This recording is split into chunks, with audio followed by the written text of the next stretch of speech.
जय हिंद साथियों, welcome to self study classes Vishwamit Jain YouTube channel में आप सभी का स्वागत है।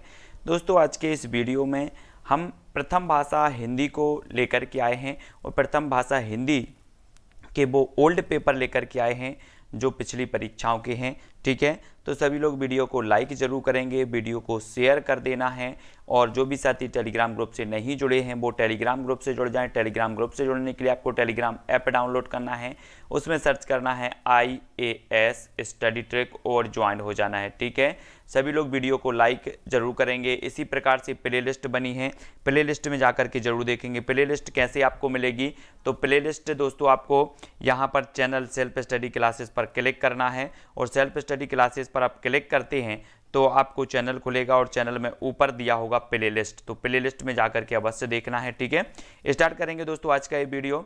आपका सबसे पहले प्रश्न है कि मन की तृप्ति कहने से क्या तात्पर्य है। मन की तृप्ति, जैसे आप लोग बोलचाल की भाषा में बोल देते हैं कि मन की तृप्ति नहीं होती, तो ये क्या होता है मन की तृप्ति? संतुष्टि होता है, विलाप, क्रोध या फिर असंतुष्टि, ये चार विकल्प हैं। और यहाँ पर वैसे ही पद्यांश में कहा गया है कि इनमें मानो उनके मन की तृप्ति मिलती है ना। तो ये मन की तृप्ति से यहाँ पर पूछा गया है कि मन की तृप्ति कहने से क्या तात्पर्य है, तब आपको उत्तर बताना है। सभी लोग उत्तर बताएंगे चार विकल्पों में से।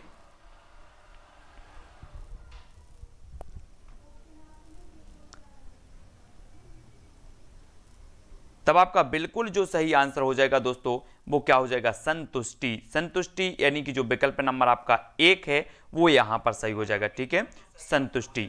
अगला क्वेश्चन देख लेते हैं। अगला क्वेश्चन है आसमान का पर्यायवाची शब्द नहीं है तो क्या नहीं है? नभ, अंबर, क्षीर या फिर आकाश। तो आपको बताना है आसमान का पर्यायवाची शब्द कौन सा नहीं है। नभ है, अंबर भी है, आकाश भी है, तो कौन सा नहीं है? आपका राइट आंसर जो हो जाएगा वो कौन सा हो जाएगा? क्षीर। क्षीर यानी कि जो विकल्प नंबर आपका 3 है वो यहां पर सही हो जाएगा। क्षीर जो होता है वो आसमान का पर्यायवाची नहीं होता है, यानी कि जो विकल्प नंबर आपका C है वो यहां पर सही होगा। ठीक है, अगला क्वेश्चन है दोस्तों फूल का पर्यायवाची शब्द नहीं है तो कौन सा नहीं है। हमने पर्यावरण में पढ़ा था कि जो फूल होते हैं वो पेड़ पौधों के जो प्रजनन अंग होते हैं। ठीक है, तो फूल का पर्यायवाची शब्द नहीं है तो कौन सा नहीं है? सुमन, मेघ, कुसुम या फिर पुष्प। चार विकल्प में से सभी लोग चयन करेंगे।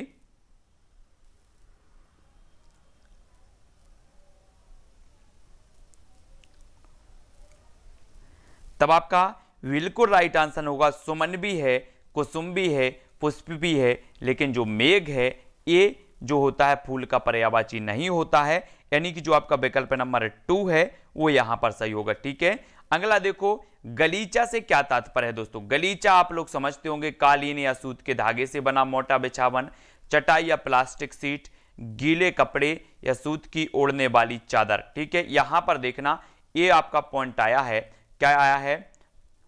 यहां पर आया है कि बाहर चबूतरे पर तख्त डलपाकर मसनद के सहारे वह गलीचे पर क्या करते हैं? बैठते हैं और प्रकृति की छटा निहारते हैं। तो गलीचा जो शब्द आया है वो गलीचा से क्या तात्पर्य है, यहां पर हमें बताना है।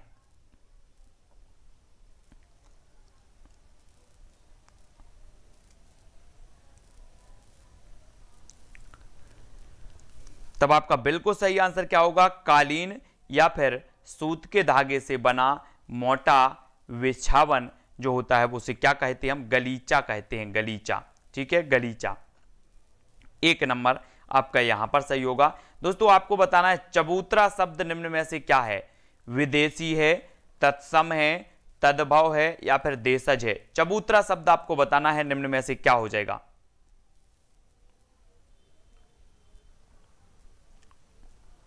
तत्सम, तद्भव, देशज और विदेशी ये शब्द आपने पढ़े हैं, लेकिन आपने पढ़ा है क्या कि चबूतरा जो शब्द है वो निम्न में से क्या है?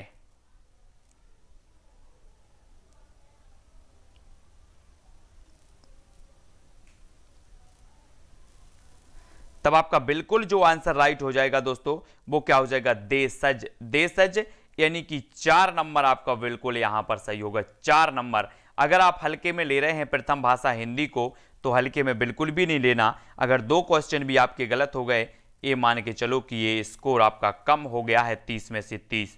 तो देशज आपका बिल्कुल सही होगा। शाम के समय का दृश्य कैसा होता है? केवल आसमान के कई रंग का हो जाता है, केवल दिन की गर्मी ढल जाती है, दिन की गर्मी ढल जाती है और आसमान कई रंग का हो जाता है, या फिर दिन की गर्मी बढ़ जाती है। यहाँ पर आपको फैक्ट देखना है कि आसमान जो है कई रंग का हो जाता है, तब कोठी बाहर चबूतरे पर तख्त डलवाकर मसनद के सहारे। यहाँ पर देखना है कि शाम को जब दिन की गर्मी ढल जाती है, दिन की गर्मी ढल जाती है और आसमान कई रंग का हो जाता है। यहाँ पर उत्तर भी आपको बताना है कि शाम के समय का दृश्य कैसा होता है। ये 4 विकल्प हैं, 4 में से चयन करना है आपको। केवल आसमान कई रंग का हो जाता है, केवल दिन की गर्मी ढल जाती है, दिन की गर्मी ढल जाती है और आसमान कई रंग का हो जाता है, या फिर दिन की गर्मी बढ़ जाती है। तो आपका बिल्कुल सही आंसर कौन सा होगा कि दिन की गर्मी ढल जाती है और आसमान कई रंग का हो जाता है। और 3 नंबर यहाँ पर बिल्कुल राइट आंसर होगा। ठीक है, 3 नंबर। अगला क्वेश्चन है दोस्तों, अभिरुचि में अभी क्या है? अभी बताना है। अभिरुचि में अभी क्या है? यहां पर आपको बताएंगे प्रत्यय है, कारक है, लिंग है या उपसर्ग है। तो यहां पर उपसर्ग भी आपसे पूछ लिया गया है और अभिरुचि में जो आपका हो जाएगा वो क्या हो जाएगा? वो हो जाएगा दोस्तों उपसर्ग। उपसर्ग यानी कि जो आपका विकल्प नंबर 4 है वो यहां पर सही हो जाएगा। ठीक है, अभी उपसर्ग होता है, एक संस्कृत का उपसर्ग है अभी, है ना, और अभिरुचि यहां पर दिया है, तो अभिरुचि में अभी क्या हो जाएगा? उपसर्ग हो जाएगा और 4 नंबर आपका बिल्कुल सही हो जाएगा, डी नंबर। अगला क्वेश्चन देख लेते हैं दोस्तों, माधवदास किस प्रकार के आदमी हैं? सुंदर अभिरुचि वाले, बुरी आदतों वाले, निर्धन लेकिन विनोद प्रिय, कठोर और अनुशासन प्रिय। ठीक है, ये 4 विकल्प हैं और यहां पर आपको पढ़ना है, ये आप पढ़ लेना कि सुंदर अभिरुचि के आदमी हैं। कौन है? कौन है? माधवदास। धन की कमी नहीं है और व्यसन छू नहीं गया है, सुंदर अभिरुचि के आदमी हैं। और वही यहां पर आपसे पूछा गया है कि माधवदास किस प्रकार के आदमी हैं? सुंदर अभिरुचि वाले हैं, बुरी आदतों वाले हैं, निर्धन लेकिन विनोद प्रिय या कठोर अनुशासन प्रिय हैं। तो इस प्रकार से आपको उत्तर का चयन करना है और उत्तर का चयन करते वक्त सावधानी रखना है और उत्तर आपका जो हो जाएगा वो क्या हो जाएगा? विकल्प नंबर 1 यानी कि जो सुंदर अभिरुचि वाले हैं, 1 नंबर आपका बिल्कुल सही होगा। ठीक है, सुंदर अभिरुचि वाले। ठीक है, अगला क्वेश्चन देख लो दोस्तों, माधवदास की कोठी के सामने क्या था? जंगल था, जलाशय था, महल था या फिर बगीचा था। ये 4 विकल्प हैं आपके सामने और यहां पर आपको पढ़ना है कि यहां पर दिया है कि माधवदास ने अपनी संगमरमर की एक नई कोठी बनवाई है। ठीक है, उसके सामने बहुत सुहावना बगीचा भी लगवाया है। तब आपसे यहां एक क्वेश्चन पूछ लिया जाता है कि माधवदास की कोठी के सामने क्या था? जंगल, जलाशय, महल या फिर बगीचा।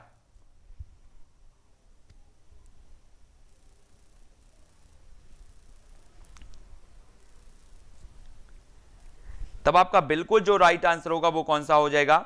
वो हो जाएगा आपका विकल्प नंबर 4 यानी कि बगीचा। 4 नंबर आपका बिल्कुल सही होगा। ठीक है, डी नंबर। अगला क्वेश्चन देख लेते हैं। अगला है, माधवदास को क्या बहुत अच्छा लगता था? फव्वारों में उछलता हुआ पानी, चबूतरे पर बैठना, मसनद लगाना या प्रकृति की छटा निहारना। तो क्या अच्छा लगता था? यहां पर देखो, हौजों में लगे फव्वारों में उछलता हुआ पानी उन्हें बहुत अच्छा लगता था। किन्हें? माधवदास को। तो यहां पर आपसे पूछ लिया गया कि माधवदास को क्या अच्छा लगता था।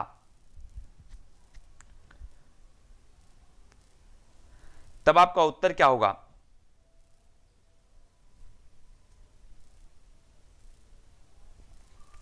तब आपका बिल्कुल सही आंसर हो जाएगा कि फव्वारों में उछलता पानी, यानी कि जो 1 नंबर है वो बिल्कुल सही हो जाएगा, 1 नंबर।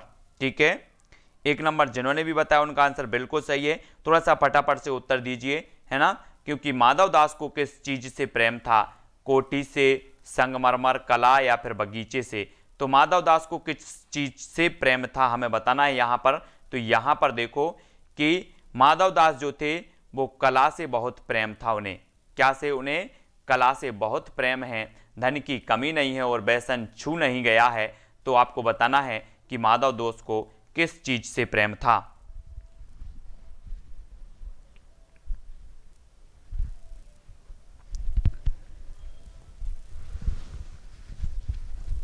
तब आपका बिल्कुल सही आंसर हो जाता है क्या, कला। कला यानी कि जो 3 नंबर है वो यहां पर सही हो जाएगा। माधव दास को किस चीज से प्रेम था, कला से प्रेम था। और 3 नंबर जिन्होंने भी बताया उनका आंसर बिल्कुल सही है। अगला क्वेश्चन है दोस्तों कि माधव दास आर्थिक रूप से कैसे थे, अक्षम थे, धनी थे, निर्धन थे या फिर असहाय थे। माधव दास आर्थिक रूप से कैसे थे, यहां पर आपने पढ़ा है कि धन की कमी नहीं है और व्यसन छू नहीं गया है, तो आपको बताना है कि माधव दास आर्थिक रूप से कैसे थे।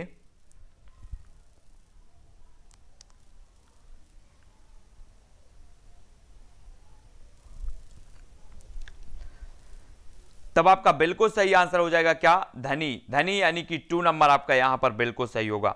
2 नंबर कैसे थे, धनी व्यक्ति थे। अगला क्वेश्चन है मसनद के सहारे गलीचे पर कौन बैठता है। मित्र बैठते हैं, माधव दास बैठते, माधव दास के परिवारजन बैठते हैं या फिर जो है माधवन दास बैठते हैं। तो आपको बताना है, आपने यहां पर पढ़ा है कि तब वह कोठी के बाहर चबूतरे पर तख्त डलवाकर मसनद के सहारे जो है वह गलीचे पर बैठते हैं। तो कौन बैठते हैं, मसनद के सहारे गलीचे पर कौन बैठता है। तब आपका बिल्कुल राइट आंसर क्या हो जाएगा, माधव दास। माधव दास यानी कि जो विकल्प नंबर आपका 2 है वो यहां पर 2 सही हो जाएगा, माधव दास। ठीक है, वी नंबर बिल्कुल आपका राइट आंसर होगा। अगला क्वेश्चन यहां पर देखेंगे दोस्तों, मसनद का प्रयोग किस रूप में होता है, लिहाफ के रूप में, चादर के रूप में, गद्दे के रूप में या तकिए के रूप में। यहां आपने कई बार पढ़ा है कि मसनद के सहारे बैठते थे, तो मसनद का जो हुआ है प्रयोग वो किस रूप में हुआ है, लिहाफ के रूप में हुआ है, चादर के रूप में हुआ है, गद्दे के रूप में हुआ है या तकिए के रूप में हुआ है।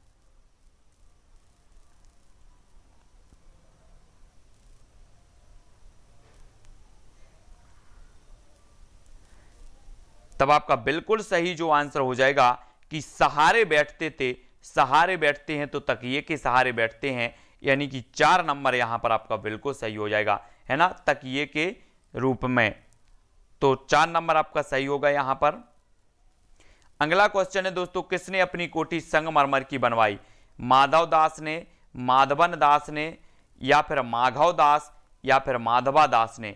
ये 4 विकल्प हैं। यहां पर लिखा है कि माधव दास ने अपनी संगमरमर की नई कोठी बनवाई। ये इसको पढ़ो और इसका उत्तर बताना है कि किसने अपनी कोठी संगमरमर की बनवाई है।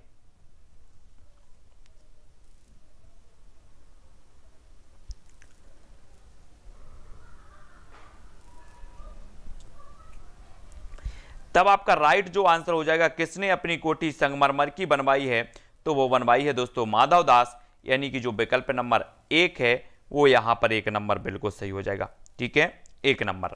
अगला क्वेश्चन है दोस्तों यहां पर कि कवि को हजारों फूल किसकी तरह लग रहे हैं, मोती की लड़ियों की तरह, पहाड़ की आंखों की तरह, बहते झरने की तरह या फिर दर्पण की तरह। ये यहां पर आपके फैक्ट दिए हैं और यहां पर आपको पढ़ना है कि मेखलाकार पर्वत अपार अपने सहस्त द्रग सुमन फाड़, अब लोक रहा है बार बार नीचे जल में निज महाकार। तो यहां पर आपको बताना है कि पावस ऋतु थी पर्वत प्रदेश, पल पल परिवर्तित प्रकृति बेस। ये यहां पर पंक्ति दी है और यहां पर आपसे पूछ लिया कि कवि को हजारों फूल किसकी तरह लग रहे हैं, मोती की लड़ियों की तरह, पहाड़ की आंखों की तरह, बहते झरने की तरह या दर्पण की तरह। तब आंसर आप लोग बताएंगे।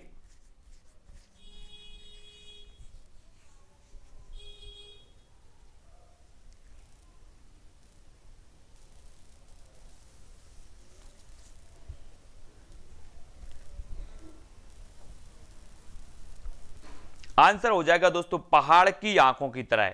पहाड़ की आंखों की तरह यानी कि 2 नंबर। यहां पर देखो अच्छे से, यहां पर देखो, यहां पर क्या कह रहे हैं कि मेखलाकार पर्वत अपार अपने सहस्त्र द्रग सुमन फाड़, अब लोक रहा है वार वार, है ना।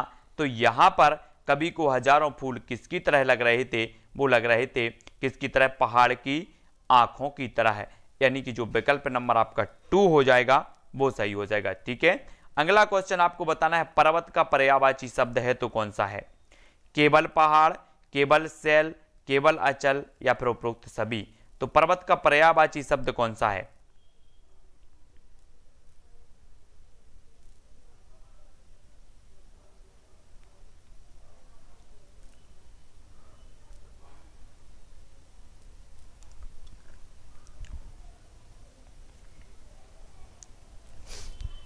तब आपका राइट आंसर होगा दोस्तों कि पहाड़ भी है, शैल भी है, अचल भी है, यानी कि उपरोक्त सभी, और डी नंबर यहां पर बिल्कुल सभी हो जाएगा। ठीक है, डी नंबर, बहुत बढ़िया आंसर।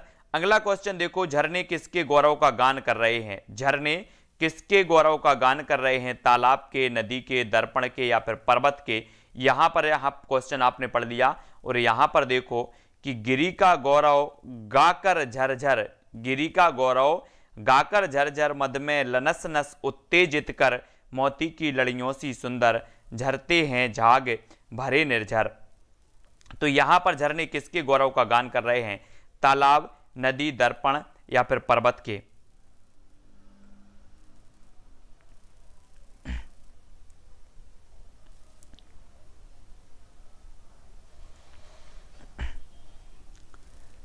तब आपका जो बिल्कुल सही आंसर होगा वो हो जाएगा पर्वत, यानी कि विकल्प नंबर जो 4 है वो यहां पर सही हो जाएगा। ठीक है, डी नंबर। बढ़ते हैं अगले क्वेश्चन की ओर। अगला क्वेश्चन है, झरने की तुलना किससे की गई है? तालाब से, मोती की लड़ियों से, हजार पुष्प से या फिर हजारों पुष्प से या दर्पण से? तो आपको यहां पर बताना है कि गिरी का गौरव गाकर झरझर मद में लनस नस उत्तेजित कर, मोती की लड़ियों सी सुंदर, झरते हैं झाग भरे निर्झर। तो यहां आपको बताना है किससे की गई है।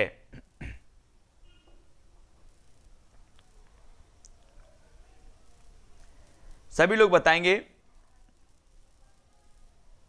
यहां पर देखो, मेखलाकार पर्वत अपार अपने सहस्त्र द्रग द्रग सुमन फाड़, अब लोक रहा है बार बार नीचे जल में निज महाकार, है ना। ये पंक्ति भी आपने पढ़ ली, और यहां पर आपको बताना है कि झरने की तुलना किससे की गई है?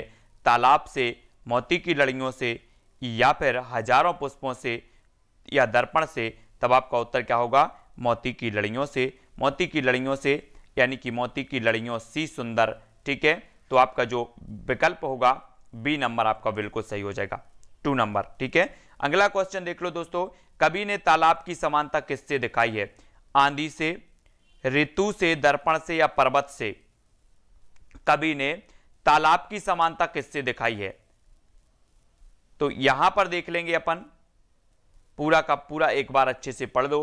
पाबस ऋतु थी पर्वत प्रदेश, पल पल परिवर्तित प्रकृति बेश, मेखलाकार पर्वत अपार अपने सहस्त्र द्रग सुमन फाड़, अब लोक रहा है बार बार नीचे जल में निज महाकार, जिसके चरणों में पला ताल, दर्पण सा फैला है विशाल, गिरी का गौरव गाकर झरझर मद में लनस नस उत्तेजित कर, मोती की लड़ियों सी सुंदर, झरते हैं झाग भरे निर्झर। तो तालाब की जो समानता की गई है वो किससे की गई है? वो की गई है दर्पण से, यानी कि जो विकल्प नंबर आपका 3 है वो यहां पर 3 नंबर सही हो जाएगा। ठीक है, 3 नंबर। अगला क्वेश्चन देख लेते हैं दोस्तों। अगला क्वेश्चन है, पावस ऋतु में प्रकृति में कौन सा परिवर्तन आता है? कौन सा परिवर्तन आता है? सभी लोग बताएंगे। सभी लोगों को पावस ऋतु पता है, और केवल पर्वत के नीचे फैले तालाबों में पर्वतों की परछाई दिखाई दे पड़ती है, केवल रंग बिरंगे फूल खिल जाते हैं, केवल मौसम हर वक्त बदलता है, या फिर उपरोक्त सभी? पावस ऋतु में आपको बताना है क्या होता है।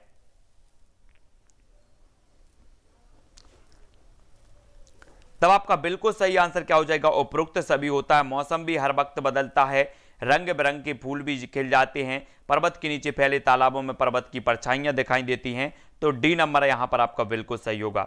ठीक है, डी नंबर। अगला क्वेश्चन देख लो, पावस ऋतु में प्रकृति का रूप बहुत गर्मी पड़ती है, भयानक हो जाता है, हर क्षण बदलता है या फिर नहीं बदलता है? पावस ऋतु में हमें बताना है। तो यहां पर आपको बताना है, पावस ऋतु थी पर्वत प्रदेश, पल पल परिवर्तित प्रकृति बेश, प्रकृति बेश। तो यहां पर बताना है कि पावस ऋतु में प्रकृति का रूप कैसा होता है। क्या होता है? हर क्षण बदलता रहता है, हर क्षण बदलता रहता है, यानी कि जो विकल्प नंबर 3 है, सी है, वो यहां पर सही हो जाएगा, सी नंबर का। ठीक है, अगला क्वेश्चन देख लो दोस्तों, सुमन का अर्थ क्या है? सुमन का अर्थ बताना है आपको। फल है, अनाज है, सब्जी है या फिर पुष्प है? सुमन का अर्थ क्या हो जाएगा?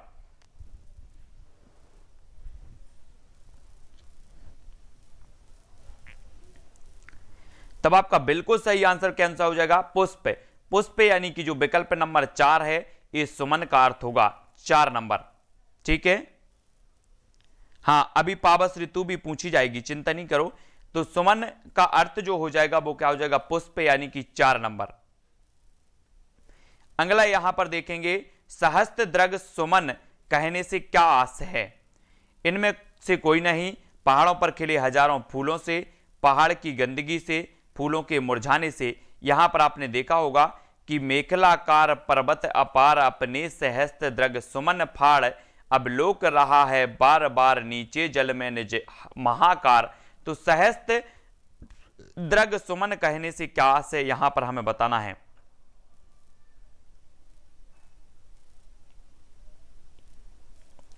तब आपका बिल्कुल सही आंसर क्या होगा? पहाड़ों पर खिले हजारों फूल से, यानी कि 2 नंबर आपका बिल्कुल सही हो जाएगा, बी नंबर। ठीक है, पहाड़ों पर खिले हजारों फूल से, ये आस हो जाएगा।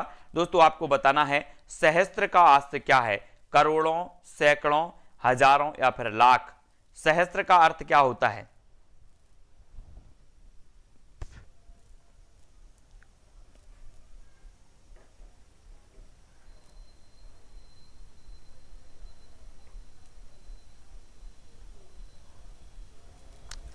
तब आपका बिल्कुल सही हो जाएगा हजार। हजार यानी कि 3 नंबर सही होगा। सहस्त्र का अर्थ होता है हजार, 3 नंबर बिल्कुल सही होगा। ठीक है, अगला क्वेश्चन देख लो। अगला क्वेश्चन है, सहस्त्र शब्द निम्न में से क्या है? विदेशी, देशज, तत्सम या फिर तद्भव? जल्दी से बताना है। यहां पर आपसे पूछे जाएंगे 30 प्रश्न। 30 प्रश्न में कुछ प्रश्न होंगे आपके शिक्षा शास्त्र के, कुछ होंगे आपके गद्यांश पद्यांश, जिसमें आपसे व्याकरण पूछ ली जाएगी, है ना। तब आपको बताना है कि सहस्त्र शब्द निम्न में से क्या है। और सहस्त्र शब्द जो होता है वो होता है तत्सम। तत्सम यानी कि जो विकल्प नंबर 3 है वो यहां पर बिल्कुल सही होगा। सशस्त्र सहस्त्र जो शब्द है वो क्या है? तत्सम है, और 3 नंबर बिल्कुल सही होगा। अगला क्वेश्चन देखो, पावस ऋतु से क्या तात्पर्य है? यहां पर पावस ऋतु आया है, पावस ऋतु से बसंत ऋतु, ग्रीष्म ऋतु, वर्षा ऋतु या फिर शीत ऋतु? जल्दी से बताना है, पावस ऋतु से क्या तात्पर्य है?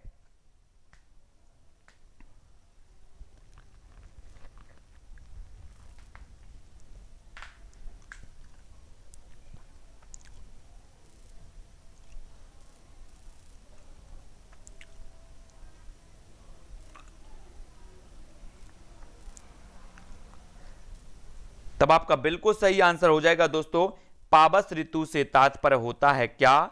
वर्षा ऋतु। वर्षा ऋतु यानी कि विकल्प नंबर 3 आपका यहां पर सही हो जाएगा। ठीक है, यहां पर देखो, पावस ऋतु थी पर्वत प्रदेश, पल पल परिवर्तित प्रकृति बेस। पावस ऋतु यानी कि वर्षा ऋतु में आपने देखा होगा कि प्रकृति क्या करती है?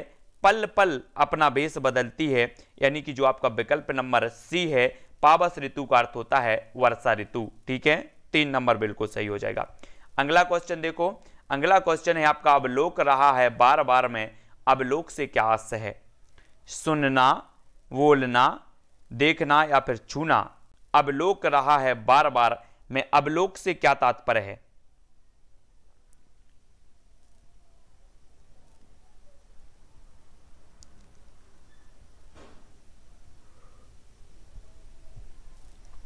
तो बिल्कुल सही हो जाएगा क्या? देखना, यानी कि 3 नंबर आपका बिल्कुल सही है। ठीक है, 3 नंबर अवलोक रहा है बार बार, 3 नंबर राइट आंसर हो जाएगा। यहां पर आपको मध्य से क्या अभिप्राय है दोस्तों? विनय, विलाप, विरोध या फिर मस्ती? मध्य से क्या अभिप्राय है आपको बताना है। यहां पर है, गिरी का गौरव गाकर झरझर, मध्य में लनस नस उत्तेजित कर, मोती की लड़ियों सी सुंदर, झरते हैं झाग भरे निर्जर। तो यहां पर मध्य शब्द आया है, और इस मध्य शब्द का जो अर्थ हो जाएगा, अभिप्राय हो जाएगा, वो क्या हो जाएगा?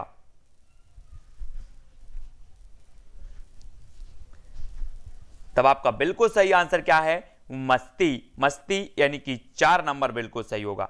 ठीक है, 4 नंबर मस्ती, है ना। बहुत बढ़िया आंसर। अगला देखो, मोती शब्द निम्न में से क्या है, पुल्लिंग है, स्त्रीलिंग है, उभयलिंग है या नपुंसकलिंग है। मोती शब्द आपको बताना है, क्या है मोती शब्द।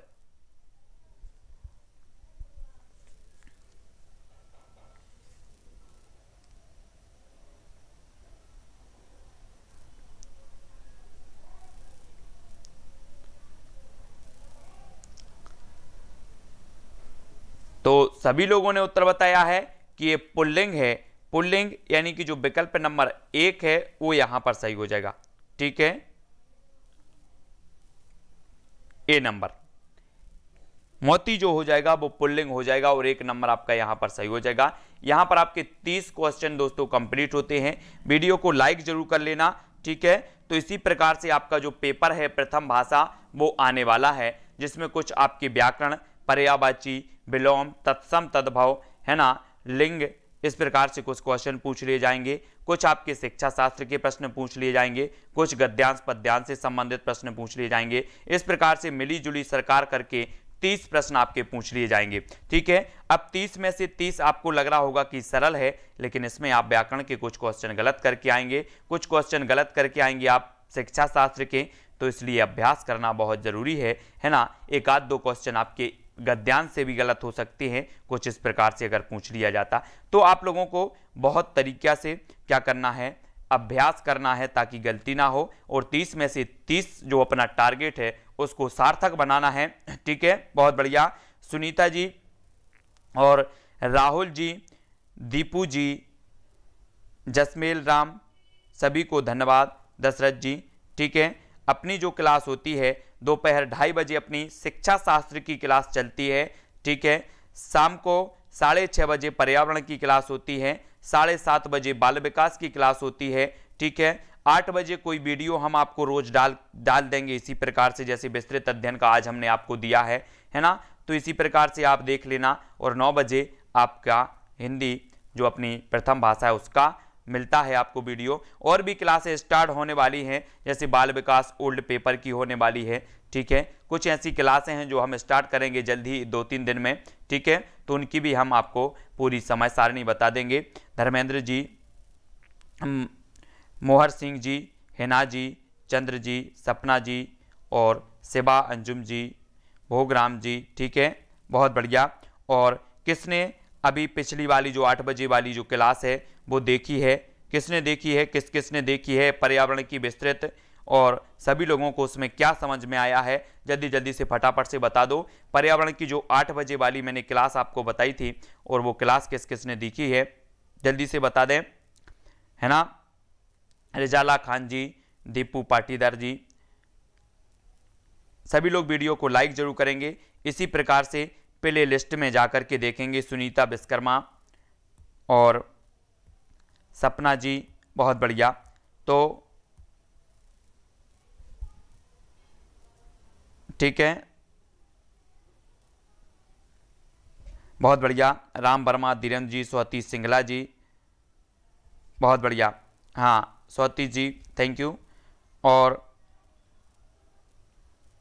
भोगराम जी, हिना जी, संतोष जी, पूजा जी, चंद्रज शेखर जी, धीरेन्द्र जी, है ना। पूजा जी मैं आपका डाउट बता दूंगा, मैंने भी तो देख भी नहीं पाया है। ठीक है, सुनीता, अरविंद जी, धीरेन्द्र कुशवाहा जी, सभी के लिए बहुत बहुत धन्यवाद। सभी लोग वीडियो को लाइक जरूर करेंगे। इसी प्रकार से बहुत सारे वीडियो रोज़ वीडियो अपलोड होते हैं, है ना। और वीडियो को सभी लोग लाइक करके शेयर करना है। टेलीग्राम ग्रुप से जो भी नहीं जुड़े हैं वो टेलीग्राम ग्रुप से जुड़ जाएं। टेलीग्राम ग्रुप से जुड़ने के लिए आपको टेलीग्राम ऐप डाउनलोड करना है, और जो है ऐप डाउनलोड करके उसमें सर्च करना है IAS स्टडी ट्रिक और ज्वाइन हो जाना है। ठीक है, तो आज के वीडियो के लिए बस इतना ही दोस्तों। जय हिंद।